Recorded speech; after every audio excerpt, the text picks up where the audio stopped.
Salut les Vatosokos, j'espère que tout le monde se porte bien. On se retrouve pour une petite vidéo. Non, pas pour le PSG, parce que pour l'instant, il n'y a rien sur le PSG. Donc, on fait d'autres styles de vidéos. Et celle-là, vous la connaissez déjà, parce que c'est pas la première fois que je fais ce style de vidéo. La vraie vie des gangsters. Voilà. Aujourd'hui, je vais vous faire découvrir un gangster qui est moins connu que les autres. Je sais pas si vous vous souvenez de la vidéo que j'avais fait sur Bumpy Johnson, le gangster de Harlem, le plus grand gangster de Harlem, qui avait travaillé même avec la mafia italienne et tout ça, quoi. Et ben aujourd'hui, je vous emmène un autre gangster noir qui est encore plus grand, qui est encore plus puissant que Bumpy Johnson. C'est Frank Matthews. Et Frank Matthews, c'est quelqu'un qui a débuté comme tous les garçons noirs de l'époque, c'est-à-dire dans le ghetto, dans la pauvreté, dans sa petite ville, voilà, et a monté les échelons petit à petit. Frank Matthews est quand même un gangster qui a trafiqué, qui était trafiquant qui était le plus grand trafiquant d'héroïne des États-Unis. Euh, et cette vidéo va vous montrer comment il a commencé, comment il a fini. Alors, il a disparu. C'est encore aujourd'hui, c'est encore un mystère. Il a disparu avec 100 millions de dollars. Et on ne sait toujours pas où il est. On ne sait pas s'il est vivant, s'il est mort. Personne ne sait où il est. C'est un grand mystère. Mais encore aujourd'hui, le FBI, la CIA, tout le monde a essayé de trouver. Personne n'a réussi à le trouver. Alors, il y en a qui disent qu'il est mort, que c'est la mafia qui l'a tué parce qu'il avait des contagieux avec la mafia, parce qu'il a travaillé avec la mafia aussi. Et, euh, et donc, il y en a qui disent qu'il est mort, d'autres qui a disparu. Alors, il a disparu avec sa petite fiancée, sa petite copine de l'époque. Et personne ne les a retrouvés, et surtout lui, quoi, voilà. Donc, il y en a encore qui disent qu'il serait vivant, d'autres comme je dis, qui serait mort. S'il serait vivant, aujourd'hui, il aurait à peu près 80 balais. Mais surtout, il est parti avec 100 millions de dollars. Et justement, où sont passés l'argent? Où est passé l'argent? Parce que l'argent n'a jamais été retrouvé. Voilà. Et c'est quelqu'un qui, à une époque de sa vie, était bourré d'argent. C'était le gangster le plus riche qu'il y avait. Et, il a réussi à avoir plus d'argent que la mafia italienne. Tu vois, c'est quand même quelqu'un qui est monté très vite et très fort, tu vois. Après, par contre, la chute a été vertigineuse aussi, tu vois. Mais c'est comme ça, quand tu atteins le haut, après, tu es obligé que de redescendre, tu vois. Donc voilà, assez de blabla, je vais vous laisser découvrir la vidéo. Ah, une chose, cette vidéo appartient à la chaîne Profession Gangster. Je tiens à le préciser parce que ce n'est pas moi qui ai fait cette vidéo. Donc appartient à la chaîne Profession Gangster. Donc allez checker cette chaîne qui est très très bien et qui mérite toute votre attention. Le travail que fait cette personne de cette chaîne est un très très bon travail. Voilà. Et donc je répète, cette vidéo appartient à la chaîne Profession Gangster. Voilà. Sur ce, bon film, bon visionnage. Comment peut-on être à la tête d'un des plus grands réseaux de trafic de drogue de l'histoire, s'enfuir avec l'équivalent de plus de 100 millions de dollars actuels et disparaître sans laisser de traces? Je crois qu'il n'y a que Frank Matthews qui détient ce secret. Classé par la DEA parmi les 10 plus grands trafiquants de drogue de l'histoire des États-Unis, Frank Matthews a eu une histoire incroyable. Et pourtant, peu de personnes en parlent. Basé à Brooklyn dans les années 60-70, ce jeune gangster afro-américain, alors dans la vingtaine, était en effet à la tête d'un des plus grands empires criminels que ce monde ait connu. 300 millions de dollars, c'était sa fortune estimée, l'équivalent aujourd'hui de 2 milliards de dollars. Une fortune colossale, acquise grâce à la vente d'héroïne et de cocaïne dans tout l'est des États-Unis. Réseau qui était dès lors totalement indépendant du contrôle de la mafia, chose extrêmement rare pour un gangster afro-américain. Et j'ai envie de dire, pour un gangster américain tout court. Ainsi, en s'affranchissant de la mafia, Frank Matthews avait fait mieux que son prédécesseur, Bumpy Johnson, le parrain de Harlem. Mais aussi mieux en termes de fortune que Frank Lucas, le trafiquant d'héroïne popularisé par le film American Gangster. Mais là encore, peu de personnes sont au courant de cela. Sans doute qu'Hollywood ne voulait pas populariser un criminel ayant réussi à battre le système. Parce que vous imaginez, vous, un film de gangster avec le voyou qui s'enfuit avec l'argent à la fin? Car concrètement, c'est ce qu'a fait Frank Matthews en 1973, alors même qu'il devait comparaître au tribunal. Disparu de la surface de la Terre, comme ça, avec qui plus est sa petite amie et plus de 100 millions de dollars actuels en poche. Une fin de carrière criminelle complètement surréaliste et énigmatique. Bref, vous l'aurez compris, un gangster mystérieux qui mérite certainement qu'on s'attarde sur son histoire. Préparez-vous donc à plonger dans l'affaire non résolue la plus méconnue et la plus intrigante de ces dernières décennies. And he had been identified as one of the largest, if not the largest, heroin trafficker in the United States. He was in a league of his own, and he was a top, not only an organizer, but a businessman. There's been a lot of recent movies on Lucas being the king of drugs. That's not true.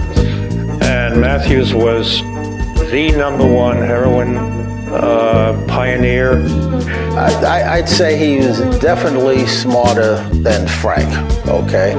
Frank Lucas, yeah. Where he is today, God only knows. I think he's alive. And I say this unequivocally because he's a smart person. All of the agents who work on the case to this day believe he's still alive.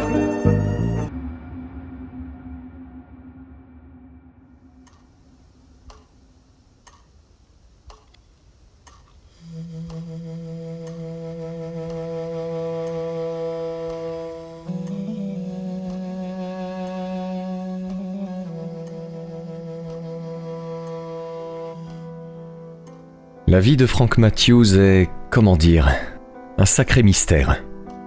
Mais ce qu'il est encore plus, c'est sa jeunesse, dont on ne sait vraiment pas grand-chose. La raison, les nombreux témoignages contradictoires des personnes qui l'auraient soi-disant connu. Ricky Johnson, un natif de Durham, ville de Caroline du Nord dont était originaire Frank Matthews, nous raconte: On entend tellement d'histoires sur Frank Matthews qu'il est difficile de faire la part des choses. Ils ont tous une version différente de leur enfance avec lui.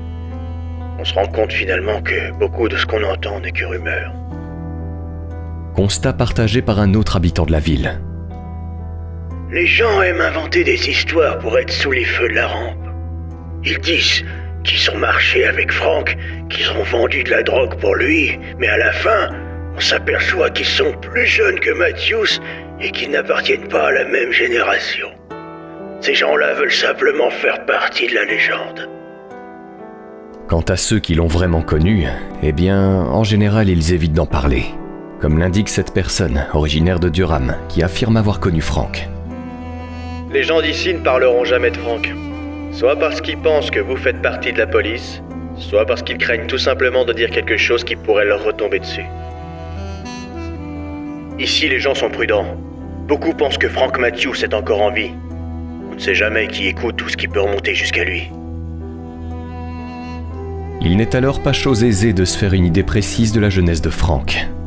Mais il existe tout de même quelques infos qui vont nous permettre d'en apprendre plus sur ses jeunes années. Frank Larry Matthews est donc originaire de Durham, en Caroline du Nord. Il naît là-bas le 13 février 1944, dans une famille qu'il ne connaîtra quasiment pas. En effet, on ne sait rien sur le père. Quant à la mère, elle décède lorsqu'il a à peine 4 ans. Le jeune Matthews est dès lors élevé par sa tante, qui le recueille et l'élève comme son propre fils. C'est dans le quartier le plus pauvre de Durham qu'il vivra. Une ville réputée à l'époque pour abriter l'une des communautés noires les plus prospères du pays. Et ce, malgré la ségrégation en vigueur. Un natif de Durham et ami de Matthews se souvient: À l'époque de la ségrégation, Durham regroupait tout ce qu'un noir pouvait désirer. Nous avions beaucoup de richesses. Nous avions plus de millionnaires noirs par habitant que n'importe quelle autre ville de Caroline du Nord. À cette période, l'atmosphère de la ville a incité les jeunes à essayer d'en faire plus. Ce qui a sûrement été le cas de Frank, inspiré sans doute par tous les entrepreneurs noirs et prospères de Durham.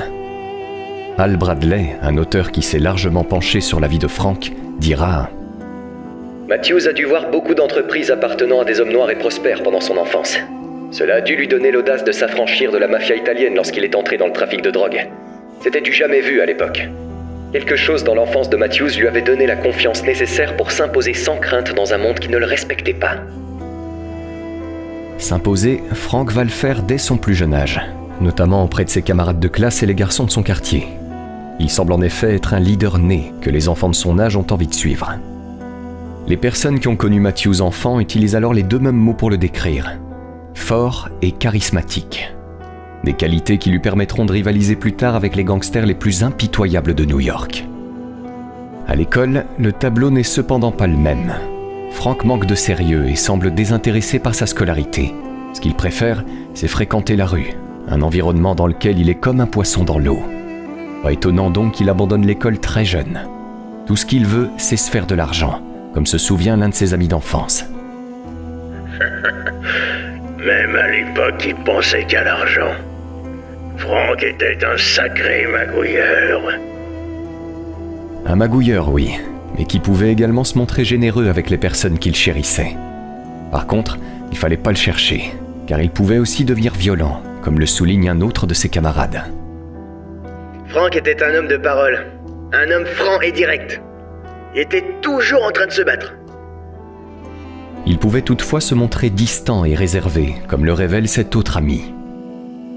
Les gens se vantent d'avoir connu Frank, mais ils ne l'ont jamais vraiment connu. Vous ne pouviez jamais vraiment être proche de lui. Adolescent, il devient alors le chef de file d'une bande dans laquelle il est impliqué dans de nombreux délits mineurs, notamment un vol de poulet dans une ferme locale, qui conduira à son arrestation à l'âge de 14 ans. Plus tard, il intègre une école de coiffure, mais ne reste là-bas que quelques mois. Selon un natif de Durham, c'était parce que Frank avait été surpris en train de voler du matériel de barbier. Mais ce dernier ajoute aussi... Peu de temps après, j'ai croisé Matthews à Durham. Il m'a dit qu'il allait à New York pour gagner de l'argent. Frank quitte en effet Durham, sa ville natale, au début des années 60, pour tenter de s'enrichir. Encore adolescent, il part poursuivre ses rêves de fortune en allant au nord-est du pays, direction Philadelphie dans un premier temps. Il restera là-bas environ 1 an, période durant laquelle il travaille comme barbier et collecteur de numéros pour un racket de jeu des nombres. Grâce à cette activité illégale, largement répandue à l'époque, Frank fait ainsi la rencontre d'autres jeunes individus ambitieux, qui, tout comme lui, cherchent à s'enrichir. Mais comme dit, Frank ne reste pas longtemps à Philadelphie, et en 1963, ou peut-être en 1964, il part pour New York. Un choix somme toute logique pour Roger Garay, un inspecteur de police qui a enquêté sur lui. New York est une ville d'opportunités. Autant pour les gangsters ambitieux que pour ceux qui veulent gagner leur vie honnêtement. Frank part dès lors s'installer à Brooklyn et continue de faire ce qu'il faisait à Philadelphie, à savoir travailler comme coiffeur tout en organisant des paris clandestins. Une activité qu'il poursuit pendant quelques temps, avant de se lasser du racket du jeu des nombres et se tourner vers une activité plus rentable, le trafic de drogue. Frank a en effet très vite vu que les trafiquants noirs de son quartier s'en mettaient plein les poches. Il ne lui a donc pas fallu longtemps pour décider de suivre la même voie, comme le souligne l'inspecteur Roger Garay. Je pense que Frank s'est réveillé un matin et a décidé de raccrocher la veste blanche du barbier. Et s'est dit, je vais devenir le type qui porte des costumes en soie à $300 et qui conduit des Lincoln. Dans les années 60-70, une substance illicite se répand massivement à New York. L'héroïne. Cette drogue crée à l'époque une véritable épidémie, alimentant violence et désordre au sein des communautés noires. Un chaos dont un ancien policier de la ville se souvient. L'année qui a suivi l'assassinat de Martin Luther King, plus de 2000 homicides ont été commis à New York. La majorité d'entre eux ont eu lieu à Harlem, et je dirais qu'environ 85% d'entre eux étaient liés à la drogue. La situation était si grave que si un policier travaillant à Harlem donnait une contravention à quelqu'un pour stationnement en double file, cela aurait pu facilement déboucher sur une émeute. C'est dire à quel point Harlem était à la limite du possible à la fin des années 60. Les trafiquants de drogue, tels que Frank Matthews et Nicky Barnes, sont devenus des héros parce que les gens considéraient qu'ils défiaient un système qui ne fonctionnait pas. Frank en a donc profité. Et pour s'engager dans le commerce florissant de la drogue, il n'a pas eu le choix. Il a dû entrer en contact avec l'organisation criminelle qui contrôlait l'approvisionnement et la distribution d'héroïne dans tout New York. La grande Cosa Nostra.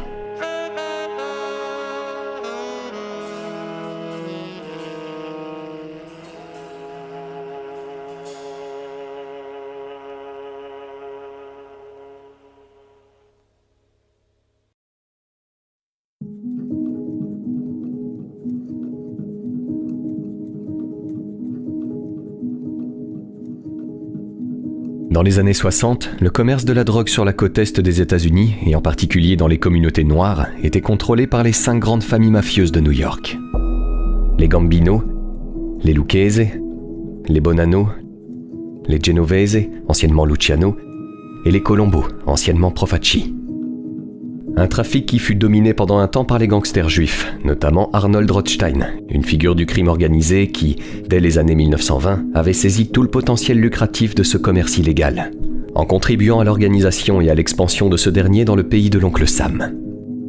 Puis, dans les années 30, la mafia italienne, qui voulait se diversifier après la prohibition, a rejoint la pègre juive dans le trafic de stupéfiants, avant de monopoliser le marché lors de la décennie suivante. Après la Seconde Guerre mondiale, l'héroïne que la mafia trafiquait était ainsi importée depuis des raffineries italiennes. Raffineries qui fermeront après que le gouvernement italien décide d'interdire la fabrication d'héroïne au début des années 50. N'ayant pas le choix, la mafia a alors cherché d'autres sources d'approvisionnement. Et c'est là que la French Connection est née, avec la mise en place d'un réseau de contrebande encore plus sophistiqué, où l'opium était cultivé en Turquie puis envoyé en France pour être transformé dans des laboratoires clandestins. Et enfin, distribué un peu partout aux États-Unis. Ce réseau, qui a prospéré dans les années 50 et 60, a dès lors permis à la mafia américaine de continuer le trafic de drogue aux États-Unis et à New York. Pour pénétrer ce marché et commencer à vendre ses premiers kilos d'héroïne, Frank Matthews devait donc passer par la Cosa Nostra, chose qu'il fera en tentant de s'associer aux familles Gambino et Bonanno. Mais pour une raison ou une autre, ils refuseront sa proposition. Beaucoup se seraient alors découragés face à ce refus. Mais pas Frank. Il était jeune, ambitieux et voulait absolument se faire une place dans le commerce de la dope. Il a donc persévéré jusqu'à trouver une autre opportunité. Une opportunité qui viendra de Spanish Raymond Marquez, une connaissance de Frank connue à l'époque pour avoir été le roi de la loterie clandestine à Harlem. Autant dire que c'était quelqu'un. Il avait des relations et en a fait alors profiter Frank, en le mettant en contact avec un gangster cubain du nom de Rolando González Núñez, un important fournisseur de cocaïne qui, dans les années 60, était l'un des plus grands trafiquants de coke à New York. Et ce, avant d'aller se réfugier au Venezuela à cause de problèmes judiciaires. Frank se met donc en contact avec lui et le deal est bouclé. Il achète son premier kilo de cocaïne pour $20 000. Une relation qui se transformera rapidement en un véritable réseau de trafic de drogue. Le narcotrafiquant cubain lui envoyait régulièrement de gros chargements de cocaïne et d'héroïne depuis l'Amérique du Sud. Et Frank développait son affaire en revendant le produit à New York. Et il ne lui faut pas longtemps pour s'imposer, puisqu'en l'espace d'un an seulement, il devient l'un des plus grands trafiquants de drogue de la ville. Son ascension allait être fulgurante. À l'époque, le Venezuela est l'un de ces pays d'Amérique latine où s'est établie la Cosa Nostra. Pour les trafiquants de drogue, c'était un endroit stratégique, notamment grâce à sa position géographique, proche des États-Unis. Une base idéale que la French Connection utilisera pour acheminer son héroïne en Amérique latine et la distribuer à Miami, l'un des principaux points d'entrée aux États-Unis pour le trafic de drogue. Les Corses, avec leur capacité à infiltrer et à corrompre les gouvernements, s'occupaient ainsi de l'acheminement de la drogue vers le Venezuela. Puis les Cubains envoyaient l'héroïne aux États-Unis, avant que celle-ci ne soit distribuée un peu partout dans le pays, notamment New York, où Frank, grâce à une collaboration avec la French Connection et les Cubains, était devenu l'un des plus gros revendeurs de la ville. Son réseau avec la French Connection et les Cubains lui rapportait donc gros, même si Frank sait qu'il doit se diversifier. Pour cela, il part chercher de nouvelles sources d'approvisionnement et est prêt à faire affaire avec n'importe qui, tant que le produit est suffisamment pur. Donald Goddard, auteur qui s'est intéressé à la carrière criminelle de Frank, raconte: Matthews était toujours prêt à payer le prix fort pour des cargaisons de plusieurs kilos d'héroïne pure, si c'était le meilleur qu'il pouvait trouver. Finalement, Frank faisait tout l'inverse de la Cosa Nostra, qui revendait sa drogue à des prix exorbitants sans se soucier de la qualité du produit. C'est ainsi que son réseau n'a pas tardé à se développer encore davantage, fournissant en drogue près de 21 États différents, en particulier sur la côte est des États-Unis. Il n'a jamais atteint la Californie, mais avec le temps, il aurait certainement pu régner sur tout le pays, comme le rapporte William Callahan, procureur fédéral américain. Si les ailes de Matthews n'avaient pas été coupées en 1973, il aurait fini par dominer la scène nationale et serait alors devenu un véritable caïd international. Je pense que Matthews était tellement ambitieux que cela aurait pu être son but ultime. Les profits réalisés par Frank Matthews grâce au trafic d'héroïne et de cocaïne étaient dès lors stupéfiants. On dit qu'il se faisait jusqu'à $600 000 par jour et que sa fortune avoisinait les $300 millions, l'équivalent de 2 milliards actuels. Une fortune qu'il aurait construite et amassée en l'espace de seulement 4 ans. D'après Liddy Jones, un ancien associé de Frank, aucun gangster de New York à l'époque ne gagnait plus d'argent que lui. La mafia italienne gagnait beaucoup d'argent, mais elle ne pouvait pas toucher Frank. Il avait plus d'argent que la mafia. Liddy Jones raconte alors cette anecdote qui s'est passée au début des années 70. J'avais une amie qui m'avait dit qu'elle connaissait quelqu'un à Brooklyn qui pouvait me fournir toute l'héroïne dont j'avais besoin. Mon ami était proche d'un homme de Frank, j'ai alors commencé à m'approvisionner chez lui. Et j'ai commencé à gagner beaucoup d'argent grâce à mes relations avec Frank Matthews. J'ai appris ensuite que je n'avais rien de spécial, puisque tous les grands trafiquants de la côte Est se procuraient leur drogue auprès de lui. C'était extraordinaire de conclure un marché avec Frank. Il comptait jamais vraiment l'argent. Vous auriez pu lui soutirer des milliers de dollars qu'il n'aurait même pas vus. 5 ans après son arrivée à New York, Frank Matthews était dès lors devenu le plus grand baron de la drogue de la ville, alors qu'il était à peine âgé d'une vingtaine d'années. Il avait créé son propre réseau de trafic de drogue en étant totalement indépendant de la mafia, ce qui était un sacré exploit pour un gangster afro-américain. Au début de sa carrière criminelle, Frank Matthews était ainsi plutôt discret dans sa manière de vivre. Il vivait dans un appartement modeste et ne semblait pas faire de folie, comme se souvient Rick Talley, ancien trafiquant de drogue de New York, qui a connu Frank à la fin des années 60. À l'époque, Frank se distinguait pas vraiment des autres. Dans sa façon de s'habiller et de parler, il ressemblait et se déplaçait plus comme un enfant de la campagne de Caroline du Nord, plutôt que comme un gangster affiné. Cependant, son empire de la drogue ayant pris de l'ampleur, Frank a commencé à endosser un tout autre rôle. Il s'habillait avec des vêtements coûteux, cigares à la bouche, et roulait dans des voitures luxueuses en s'affichant en compagnie de jolies femmes. Il a aussi échangé par la suite son appartement modeste pour un manoir dans le quartier riche de Todt Hill à New York. Un quartier qui, à l'époque, était connu pour héberger certains des plus grands mafieux de la ville, dont Big Paul Castellano, le futur parrain de la famille Gambino, qui avait sa maison juste en face du manoir de Frank. Il y avait aussi certains membres de la famille Lucchese, et Frank était le seul noir à vivre là-bas. Lou Rice, agent de la DEA, nous en dit plus. Aucun noir ne vivait dans ce quartier, alors que certains des mafieux les plus puissants se trouvaient à 2 pas de la maison de Matthews. À l'époque de Matthews, les seuls noirs que l'on pouvait voir à Todt Hill étaient les employés de maison. Aujourd'hui encore, les noirs ne représentent qu'1% de la population de Todt Hill. Autrement, Frank était un grand consommateur de cocaïne, pour ne pas dire un toxicomane. Donald Goddard, auteur qui s'est intéressé à sa vie, raconte: À l'automne 1972, Matthews présentait les symptômes classiques d'un accro à la cocaïne, oscillant entre des moments d'euphorie extrême et d'irritabilité. Cela permet d'expliquer le comportement irrationnel fréquent de Matthews, notamment quand il traitait ses affaires de drogue. William Callahan, procureur fédéral ayant enquêté sur l'affaire Matthews, ajoute quant à lui: Au cours de notre enquête, nous avons appris que son rythme cardiaque était irrégulier et rapide. En abusant de la cocaïne, Matthews mettait sa santé en danger. Une addiction qui ne l'a pourtant pas empêché de continuer à élargir son empire et amasser encore plus d'argent.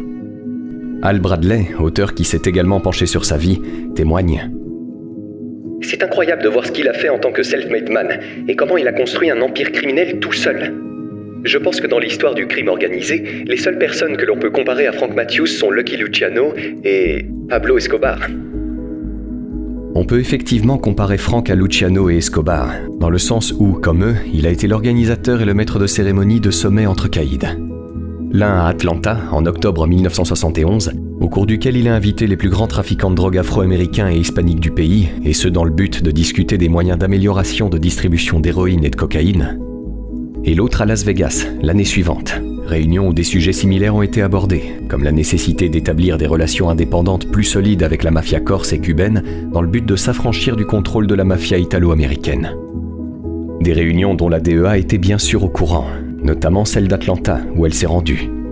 Un agent de la lutte anti-drogue américaine raconte: Lorsque nous avons commencé à vérifier les plaques d'immatriculation et les informations sur les invités, nous avons compris qu'il s'agissait d'une réunion du gratin du crime organisé afro-américain. Matthews était la raison de leur venue. À l'époque, il était vraiment le plus grand gangster noir du pays. C'est alors que les autorités ont commencé à s'intéresser à lui de plus près.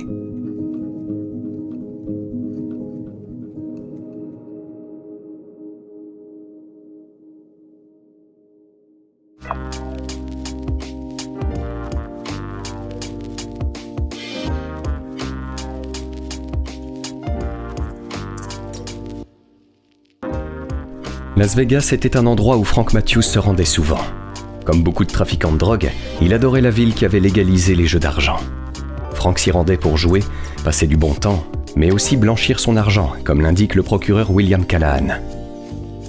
Nous avons appris que Frank apportait des sacs de sport remplis d'argent dans un casino et les remettait à un caissier. Le casino, lui, prenait 15 à 18% pour blanchir son argent. Ce qui est étrange alors, c'est que les autorités ne l'avaient même pas dans leur radar. Frank Matthews s'était enrichi illégalement et hissé au sommet de la pègre, et personne dans la police ne semblait être au courant. William Callahan se souvient. En 1970, le nom de Matthews n'apparaissait sur aucune des listes de grands criminels tenues par les autorités. Il n'était clairement pas connu des services de police. En fait, il faudra attendre peu après le sommet de Las Vegas, qui s'est tenu en 1972, pour que la police commence enfin à le mettre sur écoute. C'est le groupe d'enquête nommé le Groupe 12 qui se penchera alors sérieusement sur son cas. Son but, trouver un moyen d'inculper le baron de la drogue, Frank Matthews. Parmi les enquêteurs se trouvait ainsi William Callahan, dont le rôle était de coordonner l'enquête, et Gérard Miller, un agent des stupes qui avait déjà 20 ans d'expérience dans les affaires de crime organisé. Le groupe 12 devait ainsi recueillir tous les éléments susceptibles de prouver que Matthews était impliqué dans le trafic de drogue. Une chose peu facile à réaliser, dans la mesure où la seule mention inscrite au casier judiciaire de Frank était un vulgaire vol de poulet. D'ailleurs, Gérard Miller ne comprenait pas comment un trafiquant de drogue aussi influent avait pu échapper à la vigilance des forces de l'ordre jusque-là. Et comment un Afro-Américain d'une vingtaine d'années pouvait se livrer à des trafics dans près de 21 États du pays. Le constat laissait les agents perplexes, dont Miller, qui déclare « Je n'aime pas dire ça, mais Frank avait une longueur d'avance sur nous depuis le début. » L'enquête n'a donc pas été facile à mener, surtout que le groupe 12 subissait une forte pression de la part de sa hiérarchie pour obtenir des résultats. Et le manque de moyens mis à sa disposition pour mener l'enquête n'a rien arrangé. Les agents n'avaient que 3 mois pour produire quelque chose de significatif, ce qui était très peu, surtout pour coincer un gangster de la trempe de Matthews. En réalité, il aurait fallu plusieurs années d'enquête pour arriver à un résultat probant. Mais Gérard Miller et ses collègues ont fait de leur mieux, avec les moyens dont ils disposaient. C'est d'ailleurs grâce à eux que les appels téléphoniques de Frank Matthews ont commencé à être mis sur écoute en 1972. Les autorités antidrogue américaines ont ensuite apporté leur soutien dans le dossier, puis il y a eu l'intervention d'Interpol et le service des impôts américains, avec lequel le groupe 12 travaillait en étroite collaboration pour poursuivre le baron de la drogue. Ensemble, ils réussissent alors à localiser et à saisir des biens appartenant à Frank, dont plusieurs propriétés immobilières. Les enquêteurs ont ensuite essayé de filer sa voiture quand ils le pouvaient, mais Frank était plus rapide qu'eux et s'échappait toujours, enfreignant toutes les règles de conduite possibles. Probablement que Frank était sous l'effet de la cocaïne lors de ses courses-poursuites, ou bien savait-il à l'avance qu'il était surveillé, la corruption étant à l'époque très répandue dans la police de New York.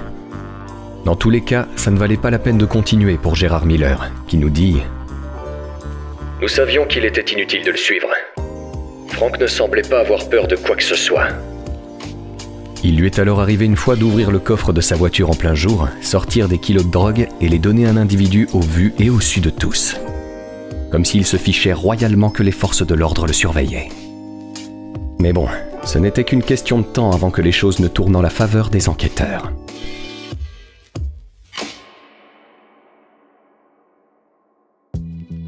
Début des années 70. Le réseau de Frank Matthews continue d'alimenter les États-Unis en substances illégales et générer des millions de dollars de recettes. Le groupe 12, quant à lui, progresse dans l'enquête, au point de causer les premiers dommages à l'empire du baron de la drogue. Ça a commencé par l'arrestation de plusieurs de ses associés. Des arrestations qui s'enchaînaient au fil du temps, avec parfois des langues qui se déliaient, donnant au groupe 12 de plus en plus d'éléments pour étoffer leur dossier. Après 1 an d'enquête, les autorités avaient alors enfin des preuves solides pour faire tomber Frank Matthews. Il ne restait plus qu'à l'arrêter. L'arrestation a lieu le 5 janvier 1973 à 11h du matin. Frank est à l'aéroport international de Las Vegas avec sa petite amie pour se rendre à Los Angeles en avion, lorsque les autorités l'interceptent pour lui passer les menottes. Quelque temps plus tôt, ils avaient obtenu un mandat d'arrêt pour fraude fiscale et conspiration de trafic de drogue. Matthews ayant tenté de vendre 18 kilos de cocaïne à Miami d'une valeur marchande estimée entre 1 et 4,5 millions de dollars, entre avril et septembre 1972. Le baron de la drogue Frank Matthews était donc enfin arrêté. Il ne restait plus qu'à attendre son jugement, programmé 7 mois plus tard. À l'audience de la libération sous caution, intervenue le lendemain de son arrestation, Frank fait dès lors preuve d'une certaine arrogance envers William Callahan, qui se rappelle « Nous étions littéralement face à face. Frank nous a dit, à Gérard Miller et à moi, que nous n'avions rien contre lui et qu'il sortirait en un rien de temps. » Il semblait confiant, mais il allait vite déchanter lorsqu'il entendra le montant de la caution fixée par le magistrat. 5 millions de dollars. La caution la plus élevée de l'histoire des États-Unis à l'époque. Un montant qui avait été choisi en raison du risque important de fuite de Frank Matthews et de la grande fortune dont il disposait. Une caution qui sera par la suite abaissée à 2,5 millions de dollars, Frank ayant accepté de ne pas s'opposer à son extradition vers New York. Puis, de nouveau réduite à 325 000 dollars. Une somme ridicule pour un baron de la drogue de l'envergure de Matthews, qui, sans surprise, a sauté sur l'occasion pour retrouver sa liberté. Ouais, Frank Matthews était désormais libre avant le jugement. Une erreur que la justice américaine allait amèrement regretter, puisque le jeune gangster n'allait pas attendre longtemps pour se faire la malle.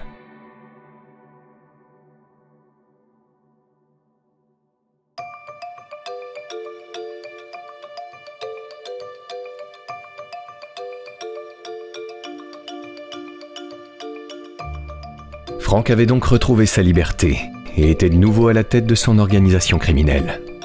Pour les enquêteurs, difficile alors de garder un œil sur lui avant le jugement.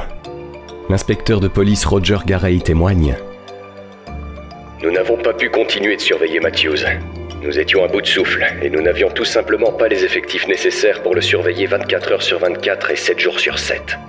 Tout ce que nous pouvions faire, c'était espérer et prier pour qu'il continue à se présenter au tribunal. L'espoir, c'est en effet tout ce que la police avait, car rien n'empêchait finalement Frank Matthews de prendre ses affaires et disparaître avec toute sa fortune. Il faut dire qu'il risquait une peine de prison à vie et que, de toute façon, le marché de l'héroïne était de plus en plus instable à cause du démantèlement progressif de la French Connection.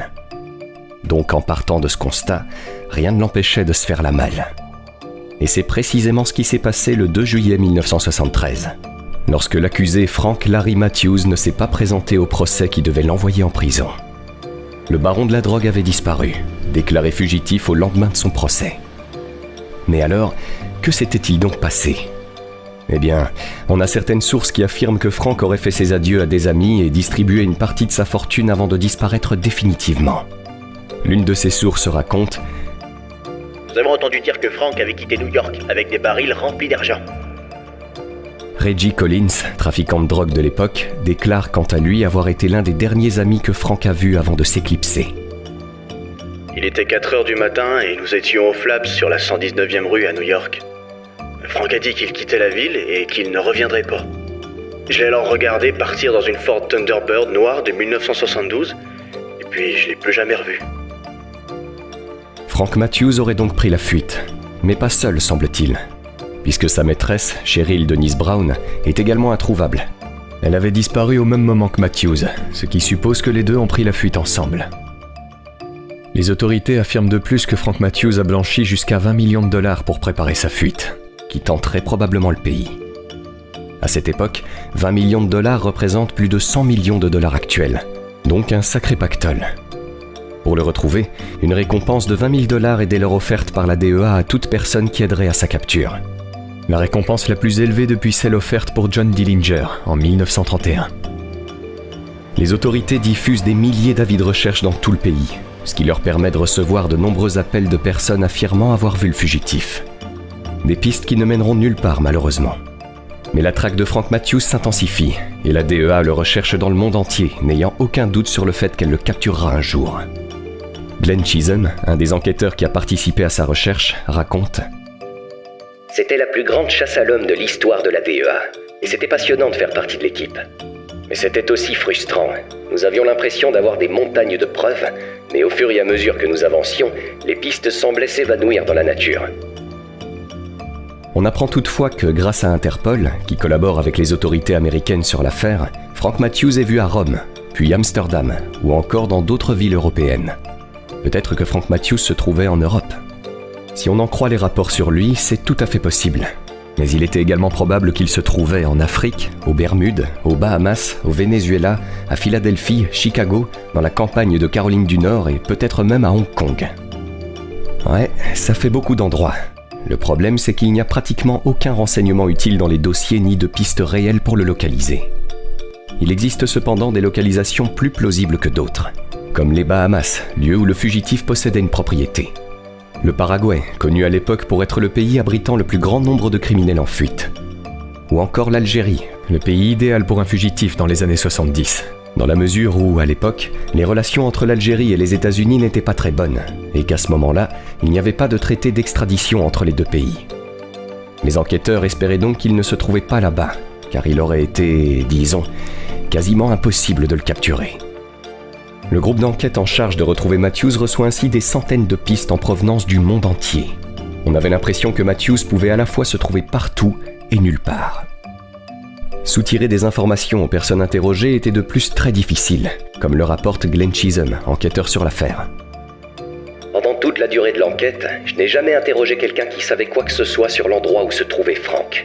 Il disait invariablement que même s'il savait où il se trouvait, il ne nous le dirait pas, parce que Frank était très généreux avec son argent. Bizarre, personne ne semblait disposé à donner des informations sur Frank Matthews. Les enquêteurs ont donc interviewé d'autres personnes, comme Barbara Hinton, ancienne épouse de Matthews, avec laquelle il a eu 3 enfants. Glenn Chisholm se souvient. Nous sommes allés interroger Barbara dans son magasin. La boutique était peu achalandée et n'avait pas l'air de rapporter beaucoup d'argent. Barbara m'a semblé amère. Je ne sais pas si elle l'était personnellement ou si elle était contrariée que Frank l'ait quittée. Quoi qu'il en soit, nous pensons qu'elle n'en savait rien. Al Parrish, collègue de Glenn Chisholm sur l'affaire Frank Matthews, nous donne également son ressenti après l'interrogatoire de Barbara Hinton. Il semble que Hinton n'ait pas eu de contact récent avec Matthews. Quel genre d'homme laisse tomber ses enfants et disparaît sans laisser de traces? S'il était vivant, Frank aurait sûrement gardé le contact avec Barbara, au moins pour le bien des enfants. C'est incompréhensible. La piste Frank Matthews s'amenuisait au fur et à mesure que le temps avançait. Les enquêteurs Glenn Chisholm et Al Parrish, qui travaillaient sur l'affaire, étaient d'ailleurs assez critiques à l'égard de Gerard Miller, l'homme qui avait dirigé le groupe 12 en charge d'inculper Matthews. Oui, car selon eux, Miller avait fait un mauvais travail en pensant tout savoir sur le cas Frank alors que les rapports sur lui étaient bien maigres. De plus, en examinant les dossiers, les enquêteurs ont remarqué qu'à un moment, Frank Matthews avait été disposé à coopérer avec les autorités, à condition de laisser certains de ses hommes tranquilles. Une proposition que Miller aurait refusée, ce qui n'avait pas de sens, selon Al Parrish. C'était stupide. Ils étaient déjà sur écoute. De plus, quelqu'un a effrayé Matthews en lui disant qu'il allait être condamné à perpétuité. On ne dit jamais ça. Matthews a dû avoir l'impression qu'il n'avait pas d'autre choix que de s'enfuir. Quoi qu'il en soit, les enquêteurs ont poursuivi leur travail. Ce qui nous amène ensuite au 28 janvier 1974. Jour où Glenn Chisholm et Al Parrish se sont rendus au Madison Square Garden, à New York, pour assister au deuxième combat entre Muhammad Ali et Joe Frazier. Le but ? Coincer Frank Matthews, fan inconditionnel de Muhammad Ali. Les deux enquêteurs avaient en effet été informés que Frank avait eu recours à la chirurgie esthétique pour modifier ses traits, et ainsi passer incognito. Glenn Chisholm se souvient. J'étais très excité. J'allais assister à un combat à Ali Frazier et attraper un fugitif recherché par toutes les polices. L'expérience était vraiment extraordinaire pour un jeune agent comme moi. Ce jour-là, au moins 20 000 personnes assistent à ce combat légendaire. Les agents arrivent tôt pour observer la foule qui afflue. Ils tentent de prendre des photos, mais rien. Pas un seul signe de Frank Matthews. C'est encore un échec.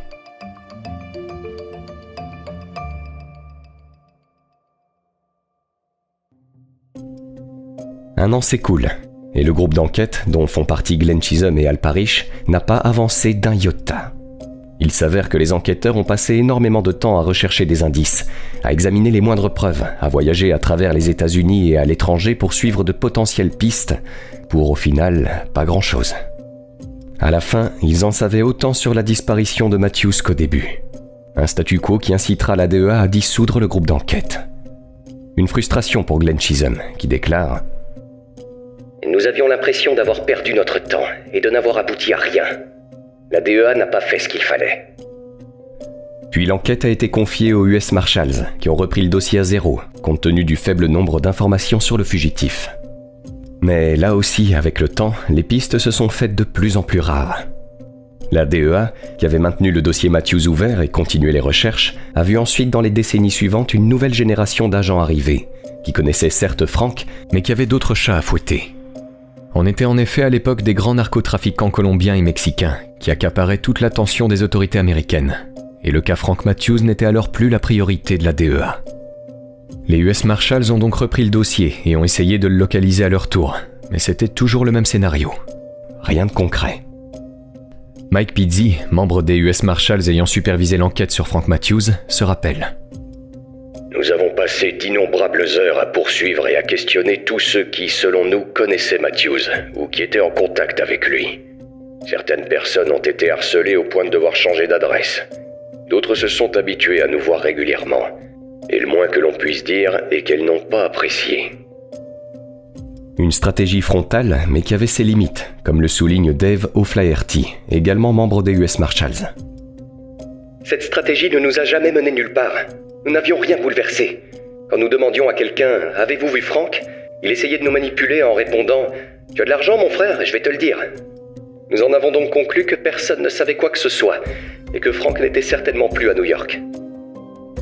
Les US Marshals ont continué à chercher, puis se sont intéressés de plus près aux 3 fils que Frank avait laissés derrière lui. C'est là qu'ils apprennent que l'un d'entre eux est en prison pour vol de voiture. Chose étonnante, dans le sens où Frank était connu pour être un bon père. Or, passer d'un père attentionné à un père sans cœur, c'était tout de même étrange. Une suspicion partagée par Mike Pizzi, qui déclare « Si Matthews avait 20 millions de dollars lorsqu'il est parti, et s'il était encore en vie, que faisait son fils à voler des voitures ? Je n'ai pas eu l'impression que Frank ait contacté sa famille depuis sa disparition. » Avait-il volontairement coupé les ponts avec ses proches pour se garantir une fuite efficace ? Si c'était le cas, c'était surprenant.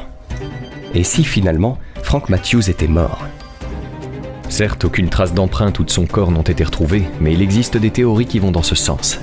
De nombreuses personnes interrogées par les enquêteurs ont en effet affirmé que Frank Matthews ne serait plus de ce monde.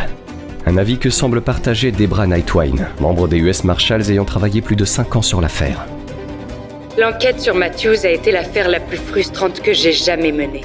J'ai littéralement travaillé sur cette affaire 24 heures sur 24, 7 jours sur 7. J'ai suivi toutes les pistes.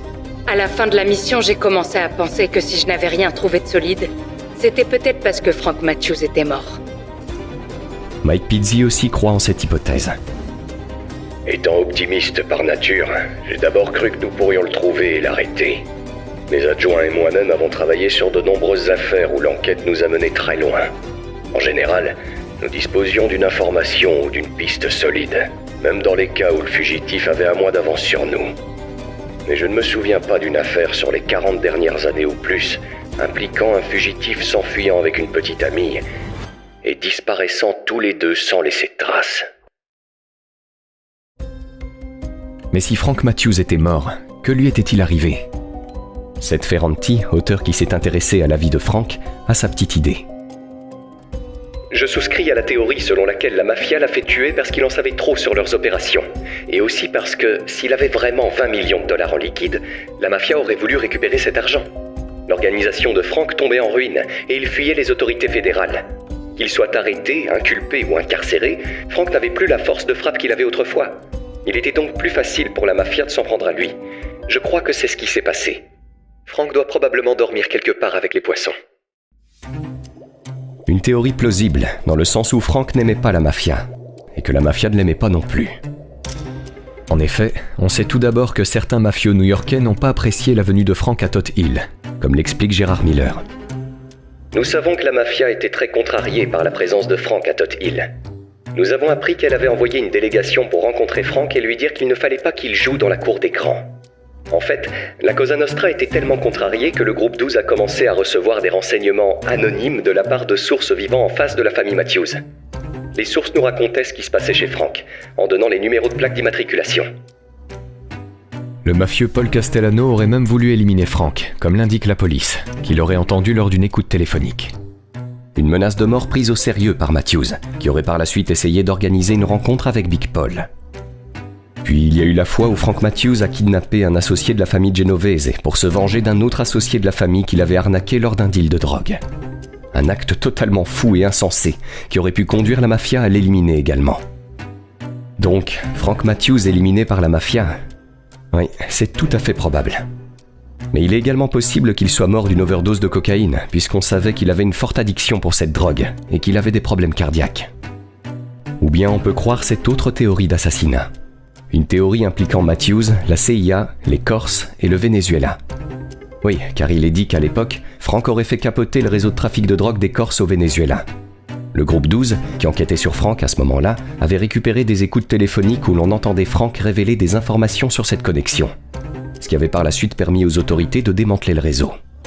Un incident qui aurait rendu les Corses furieux, pointant Matthews du doigt et le désignant comme le principal responsable de cette énorme perte d'argent.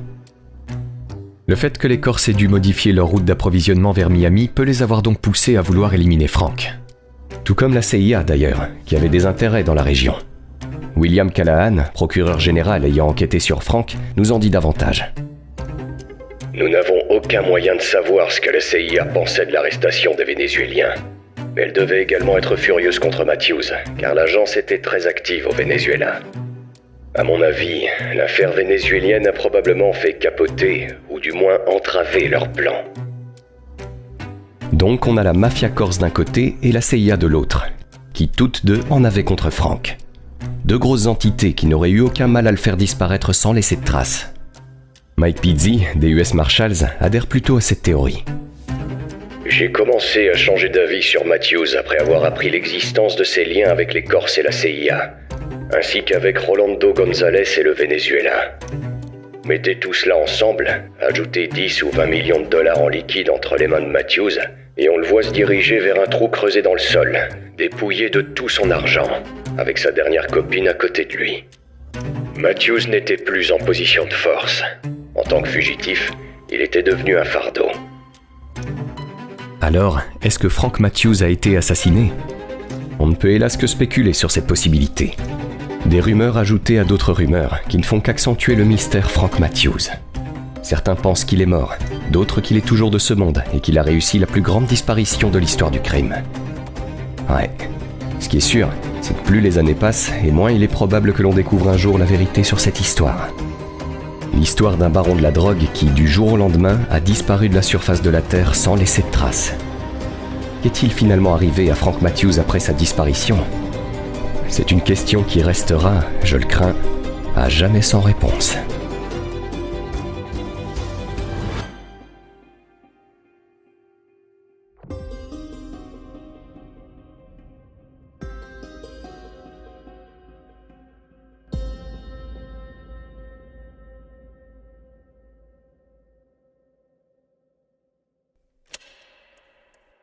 I'll tell this, his body never turned up. Cheryl Brown's body never turned up. No bones were ever located. It's very, very unusual in cold case homicide cases where a body never turns up. He's covered his path very well. Et voilà, j'espère que vous avez aimé voir cette vidéo autant que moi. Et j'espère que vous en savez un peu plus sur le gangster Matthews, Frank Matthews, et que voilà, qui, comme je dis, qui a été dans le haut de l'échelle et après est tombé de l'échelle et puis a disparu. Voilà, encore aujourd'hui, comme ils disent, personne ne sait où il est. Voilà. Voilà, j'espère que ça vous a plu. On se retrouvera bientôt pour de nouvelles aventures. En attendant, restez gangsters. Allez, bouya!